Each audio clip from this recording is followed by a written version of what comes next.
estamos hablando del título preliminar y vamos a terminar el título preliminar para entrar a lo que es la jurisdicción, la competencia. El artículo tercero dice interdicción de la persecución múltiple. Acá encontramos el tema del principio del ne bis in idem, principio que consagrado en el artículo 139. Seguimos hablando del 139, ¿no es cierto? El numeral 3 dice el aforismo latino que significa no dos veces lo mismo, lo que constituye una garantía constitucional que impone como límite el poder punitivo del Estado. La persecución solo puede ser ejercida contra una persona profesándola y sentenciándola por el delito una sola vez, es decir, una persona no puede ser perseguida, procesada ni sentenciada más de una vez por el mismo hecho. Nadie puede ser condenado por el mismo hecho en un proceso penal que no haya sido sobreseído, absuelto o condenado ya sea por el Estado, ¿no? Ahora existe también una excepción al ne bis in idem. Si yo le dice nadie puede ser, o sea, la santidad de cosas juzgadas. Pero mire, la santidad de cosas juzgadas hay un tema ahí interesante. ¿Qué tema interesante? Porque, a ver, si hay una sentencia que quedó firme, que pasó ya a la cosa juzgada contra los principios, pues en materia de un nuevo proceso, sí. A ver, ¿cómo? Mediante una fórmula. ¿Y cuál es la fórmula? Hay un mecanismo procesal que vamos a verlo más adelante, que se llama el recurso de revisión. Así como existe el recurso extraordinario de casación, también existe el recurso extraordinario de revisión, que es un recurso donde se permite que la persona que haya sido condenada pueda presentar ante el órgano supremo una revisión de su caso para poder establecer de que apareció vamos a ponerle, condenaron a la persona porque supuestamente había matado a Pedro. Pero resulta que después de haber sido condenado, Pedro aparece vivito y coleando, no es que estaba muerto, sino que se fue de parranda, por decir, después de varios años, o perdió conocimiento esta persona, se chancó, apareció sangre en el lugar de los hechos, y entonces pasa el tiempo y apareció Pedro. Resulta que a Juan lo condenaron por el homicidio de Pedro, entonces eso requiere un recurso de revisión. Lógico está de que la sentencia donde condenaron a Juan por el delito de homicidio de Pedro tendrá que llevarse a cabo un nuevo proceso, ya no por el delito de homicidio, sino por tentativa de homicidio, por decir, vamos a ponerle, ¿no? Entonces tiene un mecanismo totalmente distinto.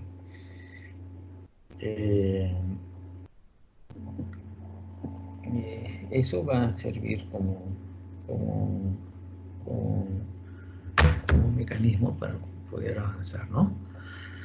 Esa es la excepción al ne bis in idem. El artículo 4 dice: titular de la acción penal hace referencia a la condición que ostenta el Ministerio Público.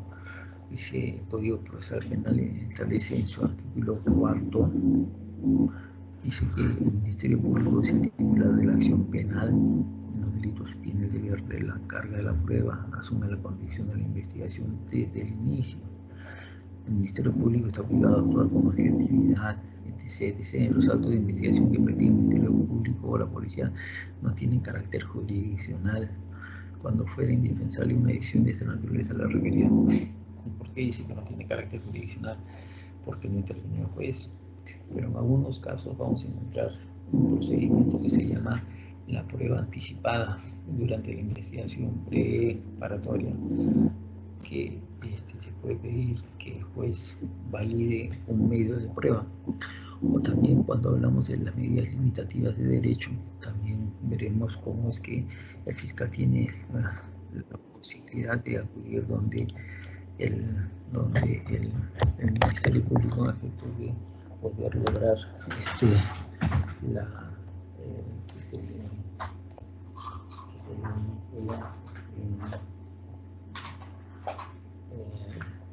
se refieran lograr que se le pueda,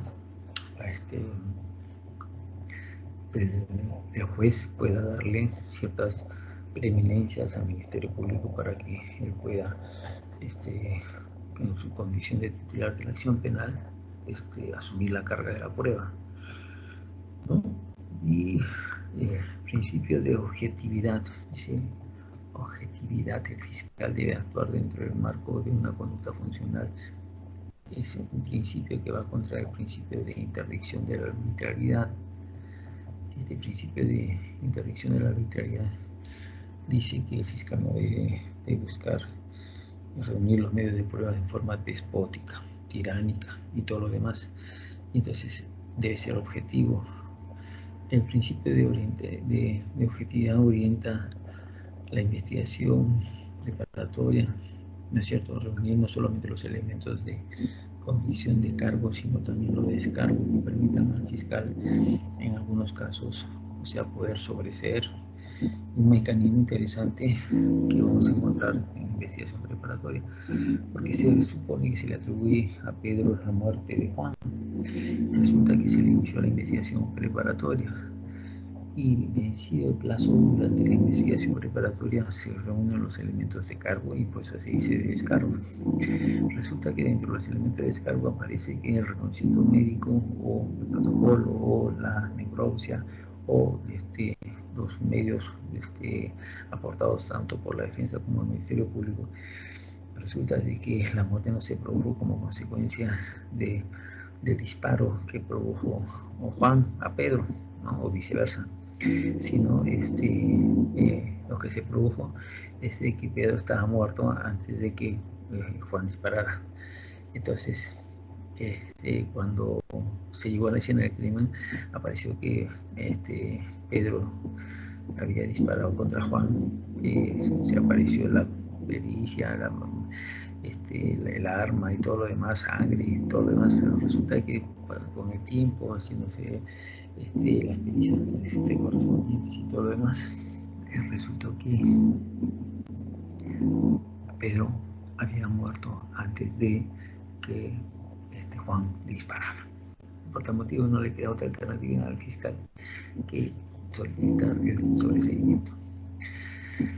Principio de jurisdiccionalidad. Este principio de jurisdiccionalidad dice: la potestad jurisdiccional del Estado en materia penal se ejerce por la Corte Suprema. ¿Dónde se encuentra eso? En el numeral 3 de nuestra Constitución, ¿no es cierto? Y en el Código Procesal Penal lo regula en la sección tercera, en el libro primero, determinando en su artículo 16, dice la potestad jurisdiccional. O sea, y lo que decíamos hace un momento, ¿no?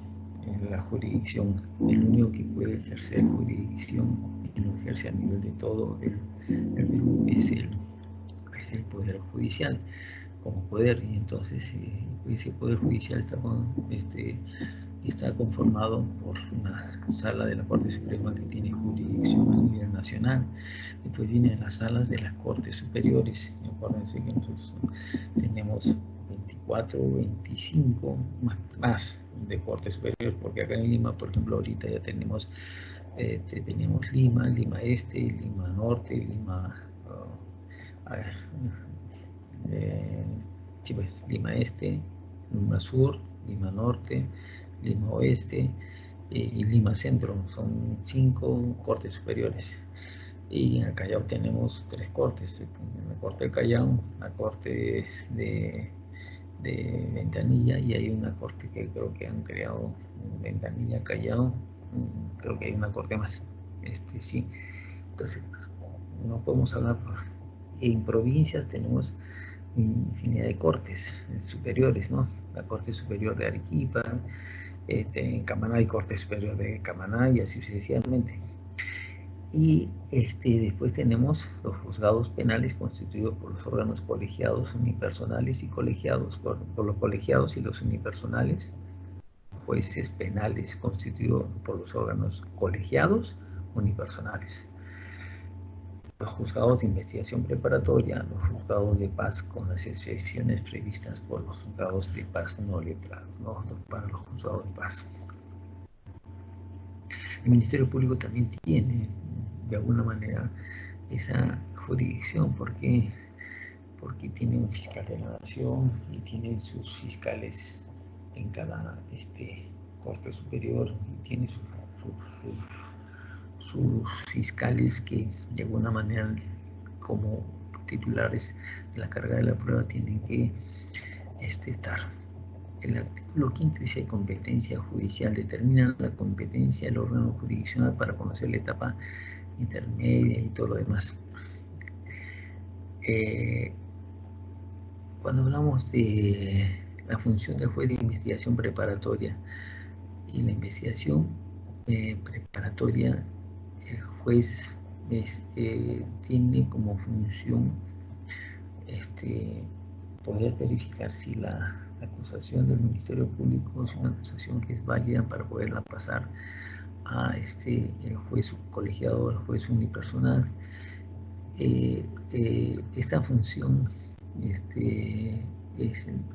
después de llevarse a cabo la investigación preparatoria, donde el juez de investigación preparatoria también tiene conocimiento, pero él es un observador del proceso, ya lo vamos a analizar. Después vienen los jueces de investigación,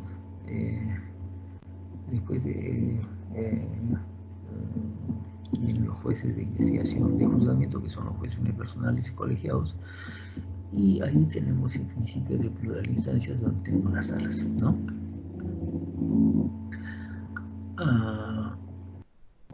El artículo 6 dice: legalidad de las medidas limitativas de derechos. Una de las formas que nosotros hemos dicho de los procedimientos: proceso inmediato, proceso de determinación anticipada, proceso de seguridad, etc. Hemos dicho también que hay un proceso que se llama proceso de medidas limitativas de derechos. Esta proceso de medidas limitativas de derechos son excepciones que están previstas en la Constitución, donde se le da facultades al juez para que pueda llevar a cabo una investigación para que le pueda otorgar al fiscal que lleve a cabo una investigación sin que la persona sea sin que sepa la persona que está haciendo materia de investigación, ¿no? También vamos a desarrollarlo en amplitud. Vigencia de interpretación de la ley procesal. Dice: la vigencia de la ley procesal en el espacio territorio, ya que la aplicación solo es en el ámbito en el cual el Estado ejerce soberanía. Eso es lo que vamos a analizar. El espacio, el territorio, el ámbito en que el Estado ejerce soberanía. La ley procesal penal le da normas al órgano jurisdiccional, otorgándole atribuciones para materializar la actividad procesal e imponer su cumplimiento, constituyendo una vez una defensa para las personas y la sociedad. La ley procesal penal es de aplicación inmediata. Ese es uno de los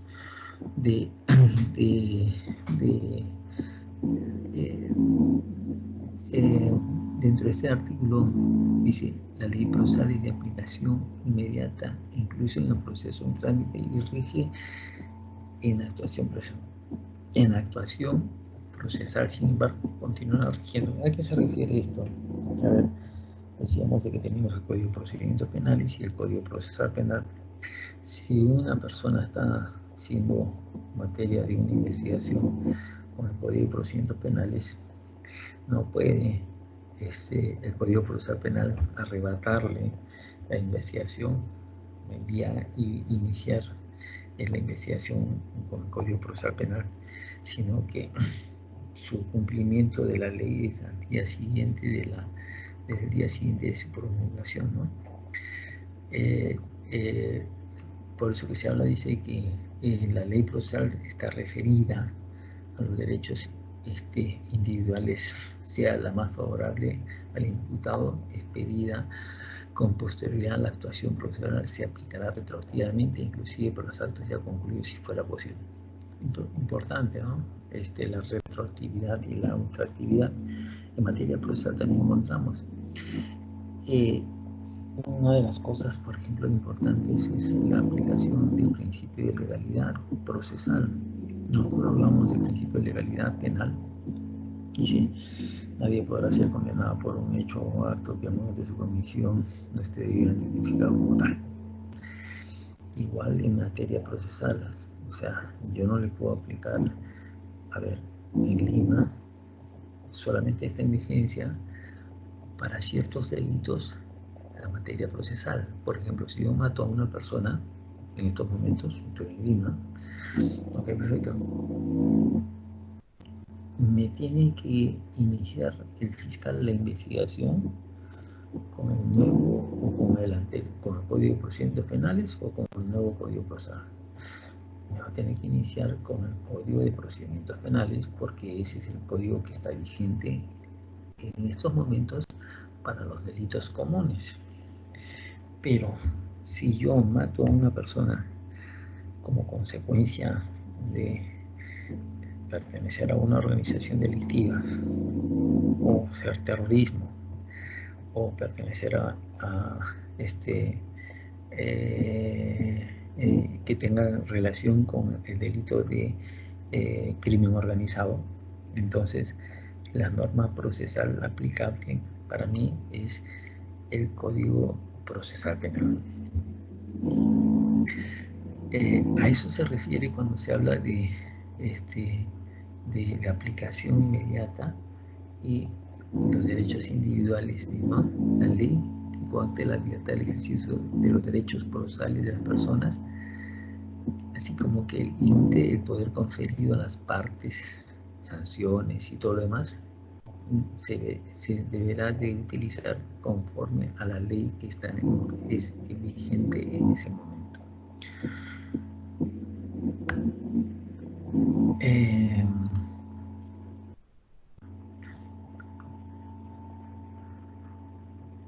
El artículo 8 dice legitimidad de la prueba, presupuestos y límites de la intervención del Estado en el proceso penal.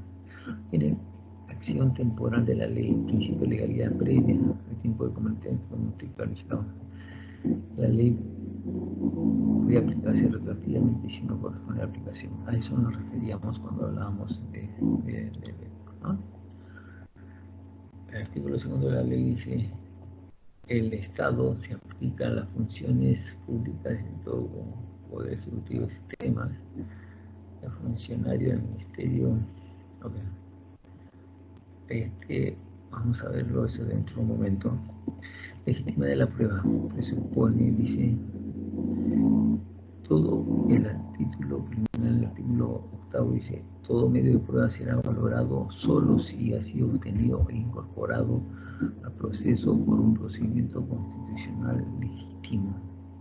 Carece de efecto legal las pruebas obtenidas directa o indirectamente con violación del contenido esencial de los derechos fundamentales de la persona, la inobservancia de cualquier regla de garantía, condición establecida a favor de la persona no podrá ser utilizada en el juicio.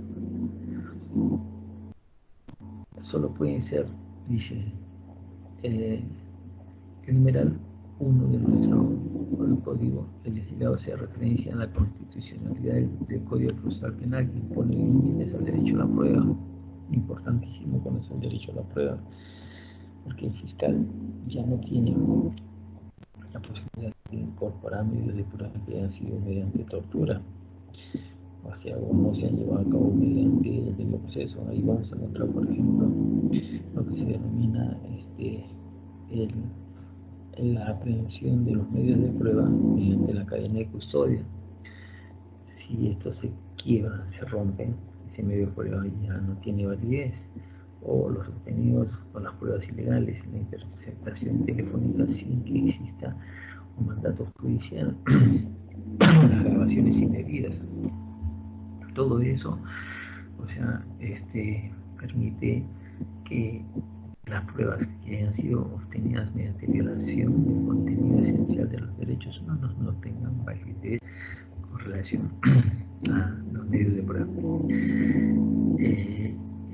Por eso que se habla, dice que este principio impone que las pruebas obtenidas desconociéndose las reglas de la garantía constitucional no podrán ser aprovechadas a aun cuando sean útiles, ¿no? Bueno, hay excepciones porque mucho se ha hablado de la prueba, antes se le conoce como la prueba del árbol envenenado, la prueba ilícita.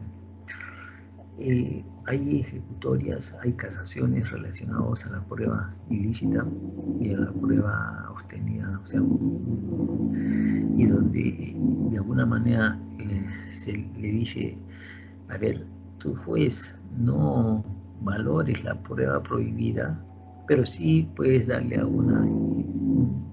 darle un mecanismo, pero, o sea, de alguna manera le está diciendo al juez, y luego esa ejecutoria la vamos a poner, colgar en esa sentencia, la vamos a colgar para analizarla correctamente.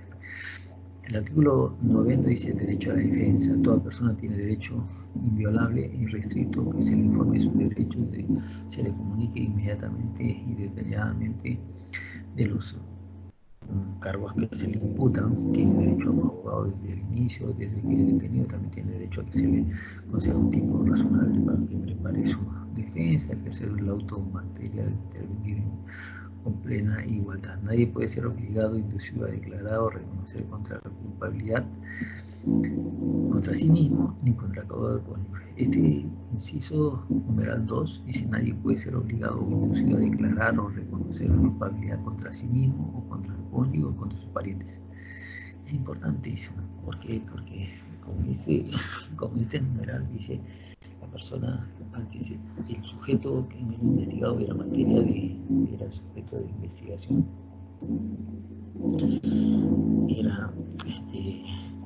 tenía que declarar sí o sí, y su declaración era utilizada como medio de prueba. Por ejemplo, si a mí me detenían y entonces yo tenía que ir a la policía tenía que dar mi declaración, sí o sí tenía que dar mi declaración. Si yo en ese momento aceptaba que era responsable y después de instrucción o a nivel de juicio oral decía que era inocente, entonces el juzgador había sacado algunas sentencias supremo casatorias y decía: a ver, tú puedes valorar la declaración inicial como la declaración posterior, pero tenía rodeado de otros elementos. Y yo tenía que declarar sí o sí en juicio oral, porque si no declaraba en juicio oral era sinónimo de responsabilidad, ¿no es cierto? Entonces, ante este hecho, es que tenía la obligación de declarar. Hoy en día, yo soy detenido, mi declaración es una declaración, es un medio de defensa, y por tal motivo yo tengo el derecho a guardar silencio. Mi declaración, si quiero la doy, o si quiero paso todo el proceso, llámese desde que estoy detenido hasta el juicio oral o hasta la apelación, sin pronunciar ningún hecho, solamente brindando mis generales de ley y listo. Por eso si nadie podrá ser obligado o inducido a declarar o a reconocer culpabilidad contra sí mismo, contra su cónyuge, etc. El proceso penal garantiza también el ejercicio de los derechos de información y participación procesal de una persona agraviada o perjudicada por los delitos. Este artículo es importantísimo poderlo disgregar posteriormente, ¿no? Ahora, el artículo 10 dice prevalencia de la norma de este artículo, lo que decíamos al inicio, que los 10 artículos del título preliminar tenían prevalencia sobre los demás artículos del Código Procesal Penal, porque de ahí vamos a encontrar que se dan todas las garantías del debido proceso. El proceso que es oral, público, derecho a defensa, la presunción de inocencia, etc. El debido proceso, de la jurisdicción efectiva, todo eso se rige bajo estos 10 artículos y constituyen elementos importantes para poder manejar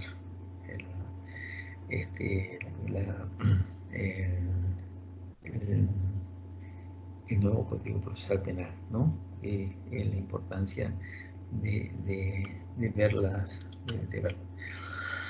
Miren, cuando hablamos de territorio y de jurisdicción y competencia, cuando hablamos de jurisdicción, o sea, es el todo. Bueno, miren, a ver, jurisdicción, vamos a ponerle dentro del territorio peruano el Poder Judicial tiene como consecuencia, puede todo lo que sucede dentro de la parte del territorio, llámese la tierra, llámese los aires y llámese el espacio aéreo y hasta 200 millas, es soberanía de peruana y por tal motivo, o sea, la jurisdicción se ejerce hasta ahí, pero también hay una jurisdicción que se ejerce, por ejemplo, en las en, en otros países cuando hablamos de las embajadas, ¿no? Porque la embajada es como una especie de territorio donde al fin de cuentas tiene sus prerrogativas.